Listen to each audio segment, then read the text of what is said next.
자, 거의 다 푼 것 같으니까 같이 한번 봐볼게요. 여기서 질문은 사랑하면 닮는다라는 이제 말이 있는데 보통 우리가 부부나 뭐 애인이면 닮는다라고 하잖아요. 너네 좀 닮은 것 같다, 느낌 비슷한 것 같다 라고 하는데 그게 맞는지 한번 봐볼게.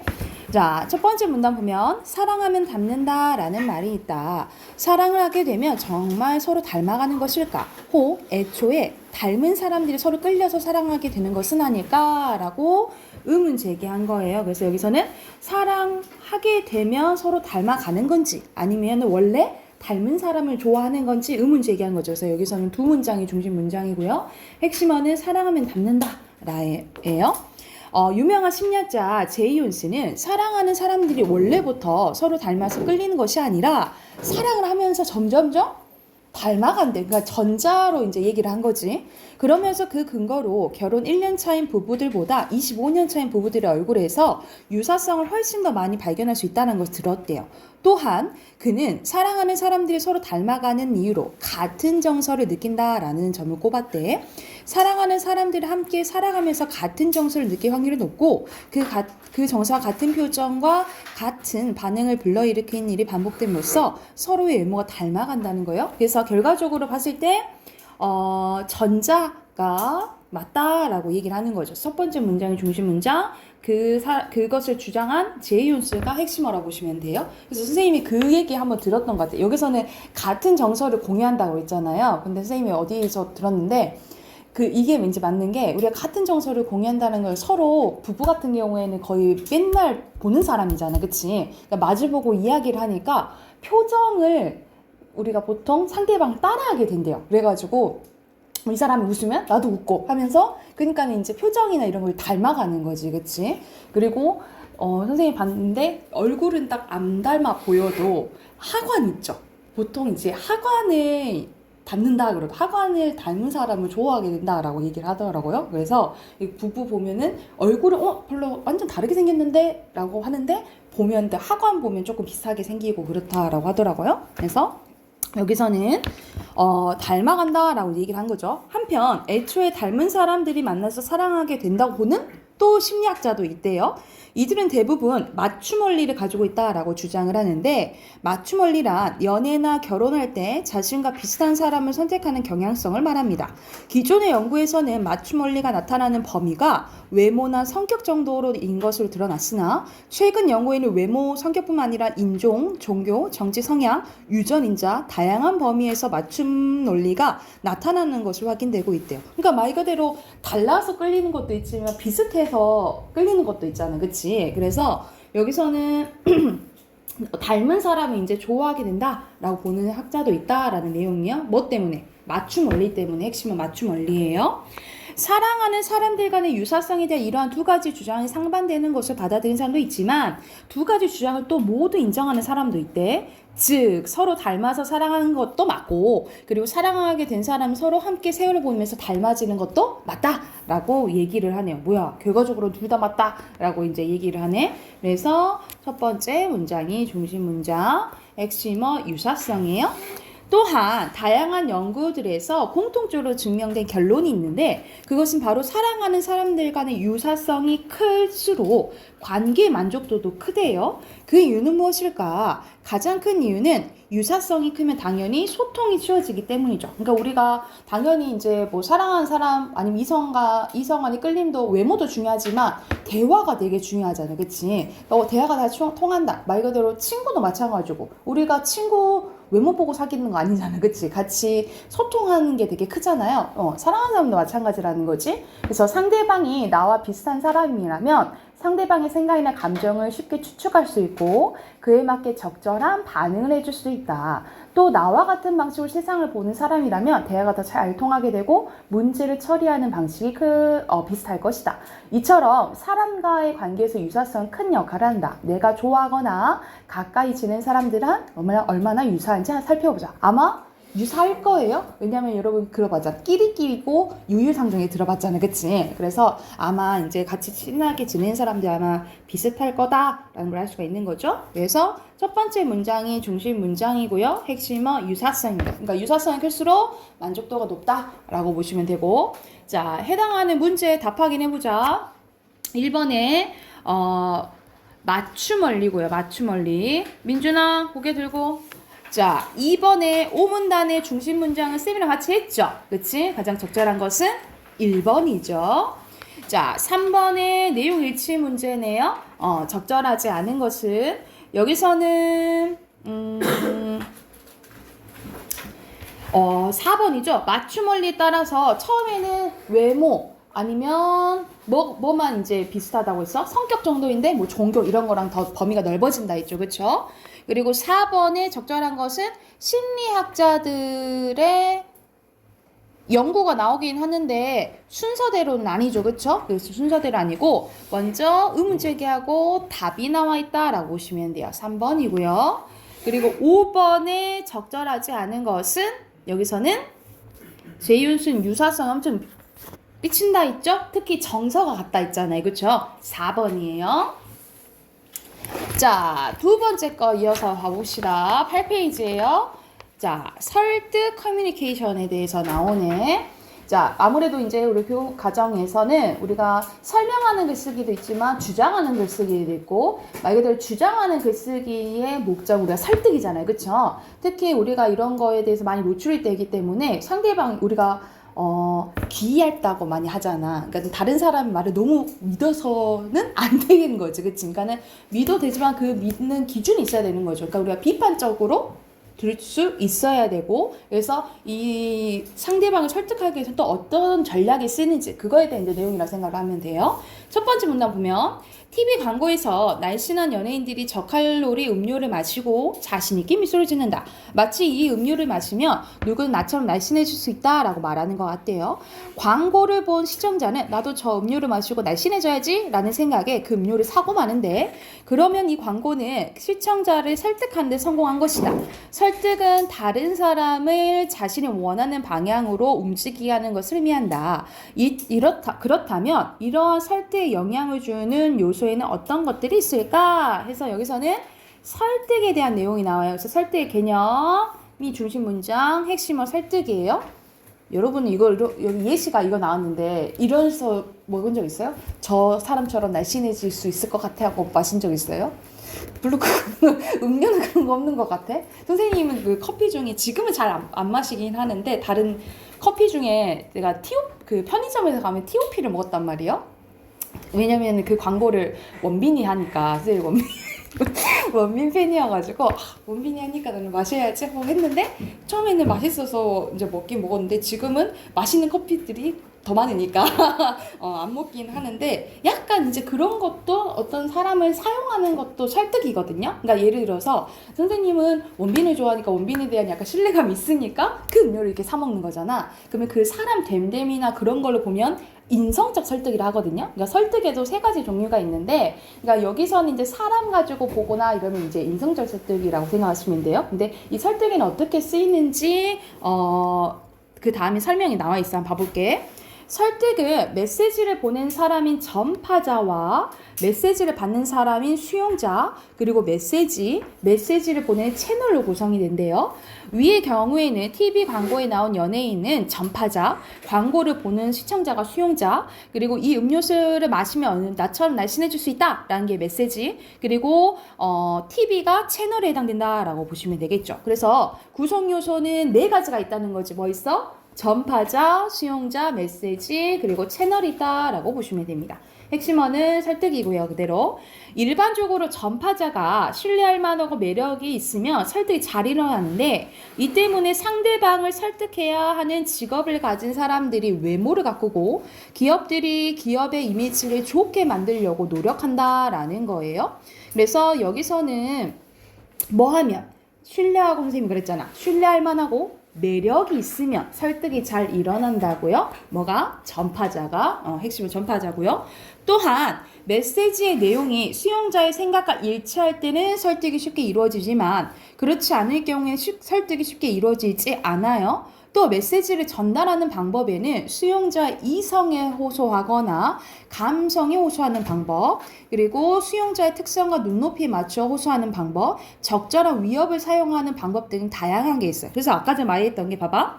이성에 호소하는 거 있잖아요. 이거는 논리적인 걸 얘기를 하는 거거든요. 논리적인 근거. 예를 들어서 아까 전에 그 얘기 나왔잖아. 부부는 서로 닮아가요. 왜냐면 점점 연구 결과 이랬습니다 라는 건 적절한 근거가 나오는 거잖아. 그럴 때는 뭐라 하냐면 이성적 설득이라고 해요. 이런 걸 이성적 설득이라고 하고, 그리고 감성에 호소하는 방법. 제발 좀 예를 들어서 광고에서 우리 막 유니세프 같은 거 보면 어려운 사람들 이렇게 보여주잖아. 그럼 진짜 불쌍하다, 도와줘야 되겠다 이런 마음이 들잖아요. 이런 것은 감성에 호소하는 감성적 설득이라고 해요. 그리고 예를 들어서 아까 선생님이 사람의 됨됨이 이런 거에 대해서 나오면 인성적 설득. 그래서 설득에는 세 가지가 있다라고 보시면 돼. 이거는 아마 교과 과정으로 생각하면 여러분 3학년 때 나오거든요. 3학년 때 이 설득하는 요소들이 이제 나와서 이성적 설득, 그리고 감성적 설득, 인성적 설득 이렇게 세 가지가 있다라고 생각하면 돼. 그래서 수용자 또 성향이나 상황에 따라 메시지를 전달하는 방식도 달라져야 되는데 수용자는 평소의 신념이나 경험을 바탕으로 해서 메시지를 받아들이기 때문이에요. 그래서 여기서는 중심 문장이 두 문장이거든요. 첫 번째 문장과 그리고 여기서는 수용자의 성향에 따라 달라져야 된다. 여기서 중심 문장이 두 문장이고 핵심어는 메시지의 내용 그리고 수용자의 생각. 그래서 메시지랑 수용자가 핵심어라고 생각하시면 됩니다. 그리고 동일한 메시지 하더라도 전달하는 채널에 따라 그 효과가 달라지기도 하는데 메시지를 전달하는 채널에는 일반적으로 라디오 광고나 TV 광고, 길거리 인쇄물이 있는데 일반적으로 시각과 청각을 모두 사용하여 전달하는 메시지가 시각이나 청각 중 하나만을 사용하여 전달하는 메시지보다 설득의 효과가 높아진다라고 보시면 되겠죠. 그래서 핵심어는 첫 번째 문장, 채널에 따라서 효과가 달라진다라고 보시면 됩니다. 그래서 여기서 구성 요소가 전파자, 수용자, 메시지 그리고 채널이잖아요. 그거에 대한 각각 어떤 효과가 있는지에 대한 설명이 나와 있다라고 보시면 됩니다. 자, 마지막 문단입니다. 내가 전파자라면 설득 과정에서 구성 요소를 잘 이해하여 자신의 목적을 좀 더 효과적으로 이룰 수 있는 방법에 대해서 고려해야 된다. 반대로 내가 수용자라면 자신이 전파자의 의도만으로 좌지우지하는 것이 아닌지 사용해야 한다. 라고 해서 여기서는 여기서는 다 중요한 문장인데 첫 번째 문장은 중요한 문장으로 볼게요. 그리고 핵심어 설득입니다. 자, 여기서는 설득의 구성 요소 나오죠? 빈칸 설득이고요. 민준 펜 들고. 자, 1번은 설득. 자, 그리고 2번에 일문단 중심문장 같이 했죠? 2번이고요. 설득의 개념이었지. 그리고 3번에 대답할 수 없는 질문. 그러니까 말 그대로 이건 내용 일치 문제잖아. 그치? 없는 내용은 이상한 좀 먼 게 있죠? 이성과 설득의 관계까지는 안 나왔지. 그치? 2번이고. 그리고 4번에는 적절한 거네요. 여기서는 대상이 설득이잖아. 설득이 어떻게 이루어져 있는지에 대한 설명 나오잖아요. 그쵸? 그럼 대상 요소니까 5번이겠죠. 그죠? 그리고 5번에 적절하지 않은 거 몇 번이에요? 여기서는 보기만 봐도 알 수 있겠다. 그치? 모든 구성 요소는 설득에 영향을 미치죠. 그쵸? 그래서 답은 5번이겠죠. 됐을까요? 그러면 우리 문법 꺼내봅시다. 문법 숙제 있었는데 숙제.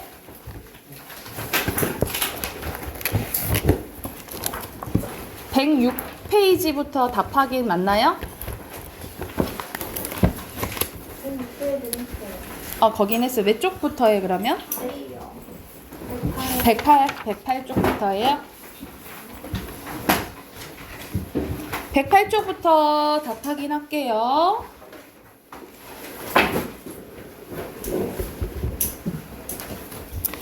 자, 여기서는 여러분 이 표를 선생님이 같이 외운 친구도 있지만 외우지 않은 친구들도 이제 있는데, 그러니까는 큰 거는 이제 기억을 하셔야 돼요. 우리가 울림 소리는 목이 울리는 거야. 그래서 모든 모음 있죠. 모음은 여러분이 목을 잡고 아 해보면은 다 울려요, 그렇지? 그래서 모든 모음은 울림 소리인데 자음 중에서는 노란 양말만 울림 소리라 했어, 그렇지? 그래서 여기서는 니은이고요. 그리고 마찰음은 시옷계를 생각하시면 돼요. 시옷, 쌍시옷, 히읗이야. 여기서는 쌍시옷이 되겠지, 그치? 그리고 여기서 소리 나는 위치가 다른 것은 나머지는 잇몸 소리고 지음만 센 입천장 소리네요. 그리고 목청의 울림 유무에 따라서 다른 하나는 노란 양말 빼고 히읗만 다르네, 그지? 그리고 입술에서 나는 것은 니은, 비읍, 피읍, 쌍비읍이잖아. 여기서는 비읍 고르면 되겠죠. 자, 6번입니다. 6번에 민준 채점해 제대로. 허리 펴라고. 자, 보기 설명에서 맞는 거. 모음은 발음할 때 입안에 장이 받지 않죠. 자음만 받아요. 그리고 발음의 길이에 따라서 음이 달라지잖아요. 우리가 눈, 뭘 길게 발음한다 했지? 어떤 눈을 길게 발음한다 했어요? 그렇지, 내리는 눈. 이런 식으로 소리의 길이도 달라진다고. 여기서는 자음이 모음과 바뀌었어요. 모음과 결합해서 소리 내야 되고요. 그리고 단모음이 많아요, 이중모음이 많아요. 단모음 몇 개? 10개, 이중모음 11개예요. 이중모음이 더 많아요. 답 2번이고요. 자, 8번에 설명 적절한 거예요. 여기 적절한 것은 뱀과 실의 모음은 모두 혀의 앞쪽에 있냐? 이 모음 이제 표를 외우면 이제 써놓고 쓰면 되겠죠? 에랑 이는 전설 모음이에요? 맞네? 답 1번이네요. 그쵸? 7번 넘어갔네. 미안. 7번에 그리고 혀의 앞뒤가 다른 것은 그럼 이거 보면 되잖아. 전설 모음이냐? 후설 모음이냐 보면 되잖아요. 그쵸? 여기서는 이것만 전설 모음이네. 그치? 이거 이만 전설 모음, 나머지는 후설 모음이라고 보시면 돼요. 됐을까요? 자, 109쪽 갑니다. 여기서는 혀의 앞뒤 위치와 입술 모양, 혀의 앞뒤 위치, 이 위는 전설 모음이잖아요. 그쵸? 그리고 입술 모양, 원순이 되지. 그치? 그러면 똑같은 것은 왜 찾아야겠지? 이예요. 그리고 이 에는 혀가 점점점 내려가잖아. 그치? 그러면 똑같은 게 아야겠지? 2번이고요. 그리고 자음과 모음에 대한 거, 비읍, 오, 기억에 대한 설명이야. 여기서 첫 소리는 입술 소리 맞죠? 그리고 오는 후설 모음 맞죠? 그쵸? 그리고 원순 모음 맞고요. 끝소리는 울림 소리예요? 울림 소리 아니네. 4번이고요. 그리고 자음이 소리 나는 위치. 여러분 봐봐. 일로 돼 있는데 이거는 이렇게 이루어진 거 아니야? 모음 앞에 있는 니은은 소리가 있어 없어? 없다 그랬어. 그치? 그러면 이건 이랑 리을로 이루어진 거예요. 그러면 리을에 대한 설명 찾으라 이 말이야. 이거는 무슨 소리야? 잇몸 소리지. 그치? 잇몸 소리 2번이에요. 니은. 자, 110쪽 갑니다. 110쪽에 자, 소리 내는 방법이 완전 다른 거 골라라 이 말이야. 자음은 디귿이잖아요. 소리 내는 방법 이거 무슨 음이야? 요거 파열음이에요. 파열음인데 파열음은 기역, 디귿, 비읍 계열 생각하면 돼. 그드브 계열 생각하면 돼. 그러면 키읔, 티읕, 피읍도 쌍기역, 쌍디귿, 쌍비읍도 파열음 계열이잖아. 그치? 아닌 거? 몇 번이에요? 2번이죠. 그쵸? 그리고 의문에 대한 설명 장구네요. 지읒, 이렇게 이루어진 거지. 그치? 된 소리로 발음되는 거 두 개 맞죠? 그치? 된 소리로 발음 가능하지?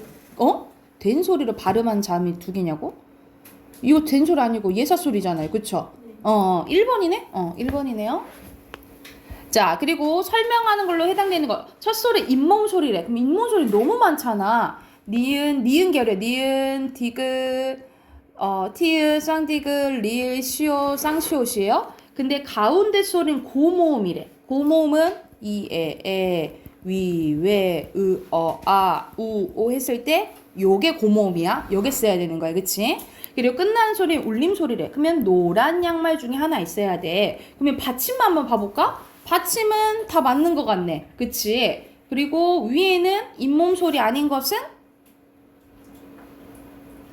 다 잇몸 소리 맞네. 그치? 그러면은 이걸 찾아야겠다. 그쵸? 그러면 이거 아니죠? 이것도 아니네. 이것도 아니네. 이것도 아니네. 답 5번이네요. 그쵸? 이거는 가운데서 이걸 알아야지 이제 풀 수 있는 문제였네. 그리고 16번 가볼게요. 적절한 거네요.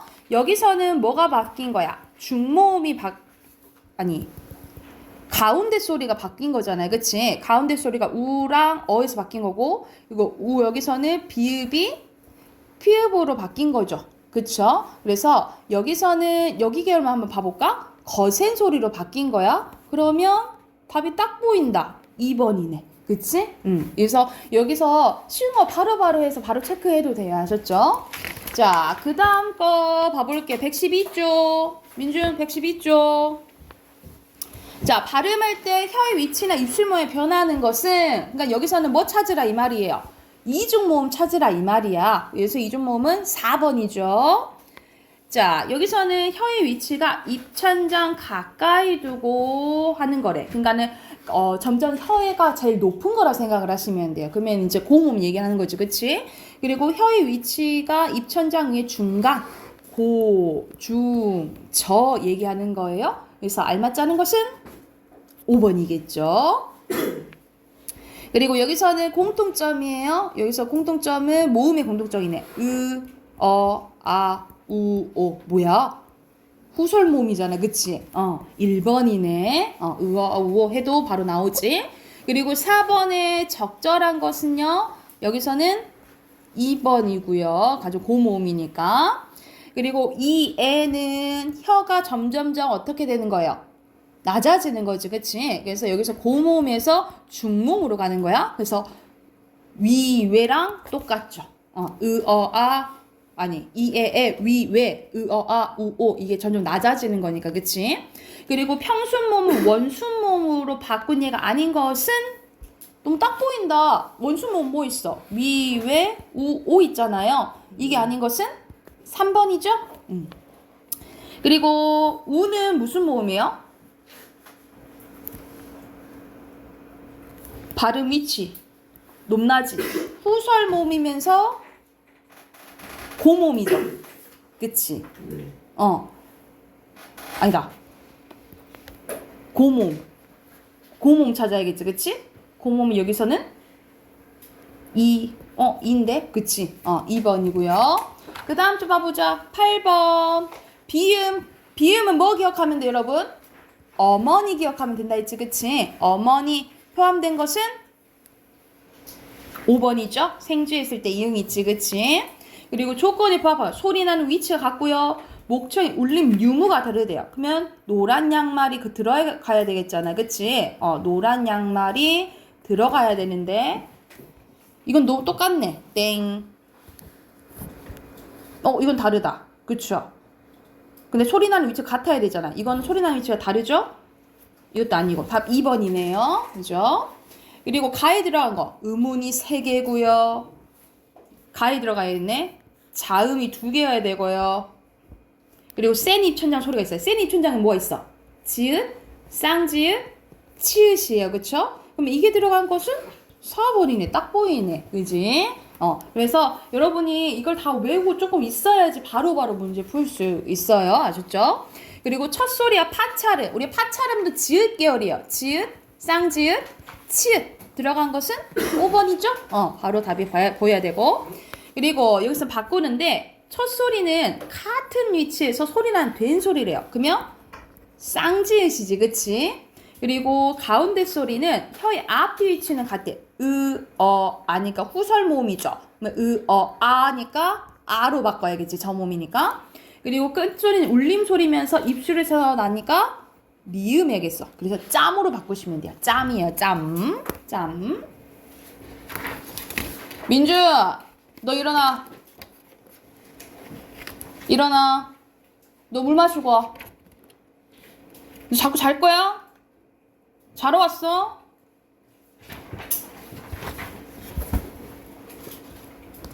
채점 다 됐죠?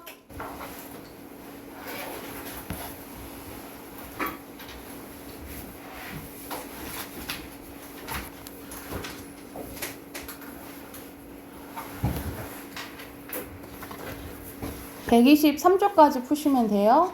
이제 뭐 생평가 그리스 재구성한대요. 이야기 재구성. 이야기 재구성이요? 네.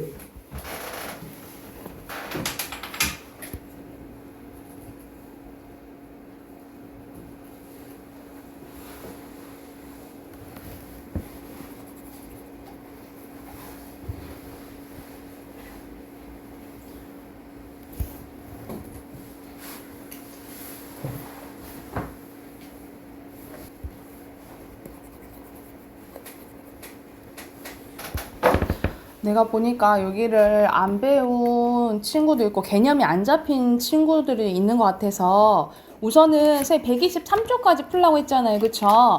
123쪽까지 풀어오시고 숙제 표시하시고 123쪽까지 풀어오시고 선생님 내일 문제 풀이할 때 더 자세히 하면서 해줄게. 답하긴 해줄게. 아셨죠?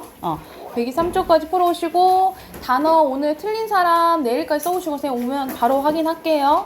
그리고 민준이랑 동엽이는 보고 가시고